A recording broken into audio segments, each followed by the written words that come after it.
Back with the general manager of the Chicago Wolves, Wendell Young. I want to go back a little bit to when you started pro hockey. And first of all, just short answer on this one. You were drafted, but the draft back then wasn't a big thing. I mean, you didn't really kind of even know what was going on back then that you were drafted.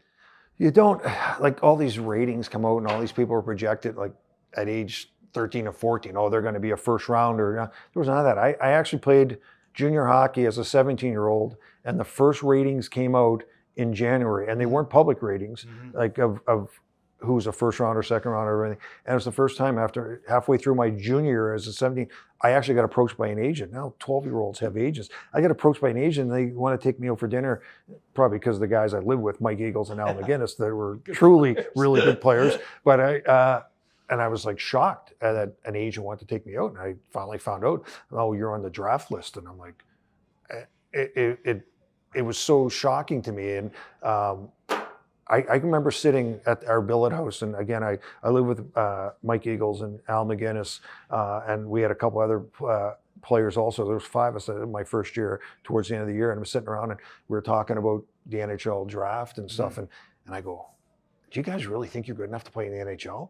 They're going, well, that's why we're here. We want to get drafted. I go, like, NHL players were like gods, growing up. And they go, well, why are you here? I go, well, it's just the next level for me to play hockey. I go, you guys are crazy that you think you can play in the NHL.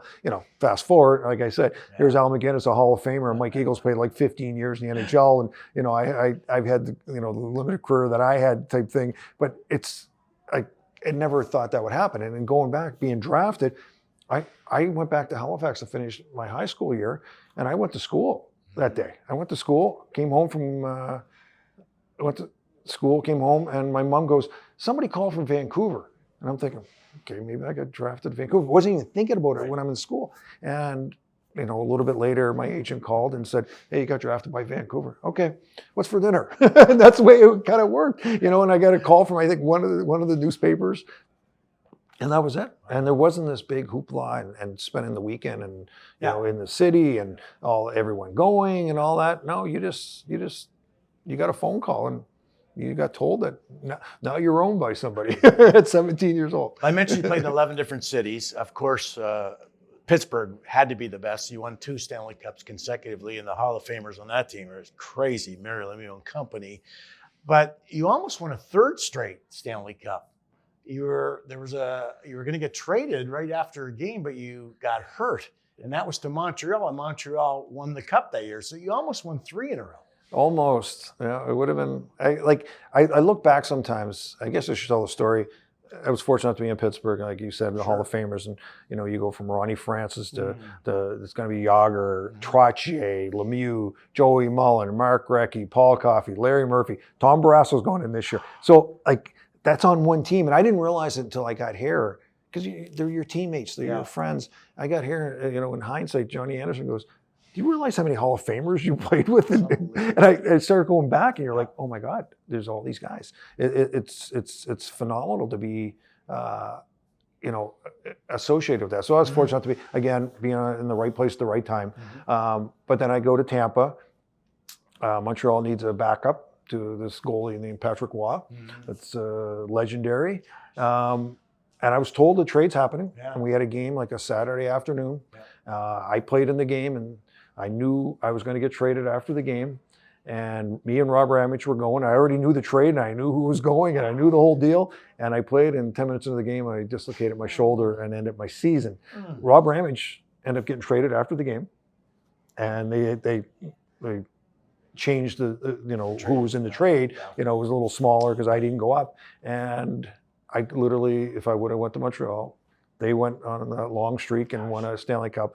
And, I wouldn't have played a minute behind Patrick Roy, and I could have had 3 Stanley Cups in a row. But that would be great. But in hindsight, my career went really well. Like if I went to Montreal, I wouldn't have ended up here in Chicago. I wouldn't have had experience to be 30 years with the Chicago Wolves and everything. And my family growing up here in Chicago. You wonder sometimes where it would have taken you, and I don't think it would have taken me for as good as I have it. 2 quick things. You're early with Pittsburgh, you're backing up, and you look over, and the backup goalie for the opposing team was your idol.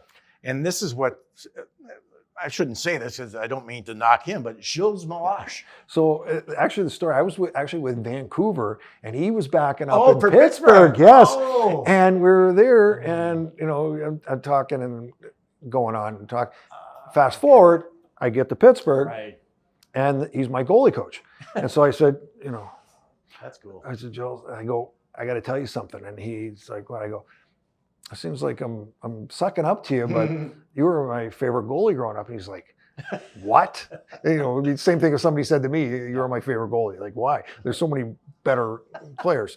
But he was just one of those underdogs that played on bad teams and struggled and fought through, and he was a really good, played a lot of games.